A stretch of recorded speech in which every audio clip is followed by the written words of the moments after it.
आपने ऐसा बहुत ही रेयर सुना होगा कि किसी कंपनी ने 50% का रेवेन्यू गाइडेंस दिया है। यस, अपोलो माइक्रो सिस्टम्स ये एक डिफेंस कंपनी है जो कि मिसाइल्स वगैरह मेनली बनाती है। तो ये इतना हाई कॉन्फिडेंस इस कंपनी में बिल्डअप कहाँ से हुआ?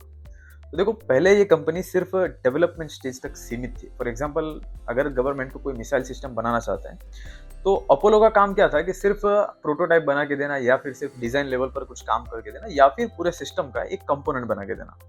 इन शॉर्ट, जो बिजनेस में स्केल है ना, उसके चांसेस बहुत कम थे।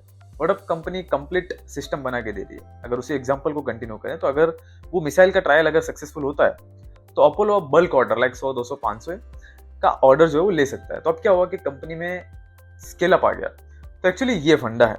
अब बिफोर इन्वेस्टमेंट ये चेक करना उतना ही जरूरी है कि कंपनी के इस कॉन्फिडेंस के साथ साथ कंपनी के जो नंबर्स वगैरह है वो अलाइन है कि नहीं। फॉर एग्जांपल, इतनी ग्रोथ को कैटर करने के लिए ऑर्डर बुक उस हिसाब से बढ़ रही है कि नहीं, गवर्नमेंट बैकिंग कितनी स्ट्रांग है, एक्सपांशन प्लान क्या है।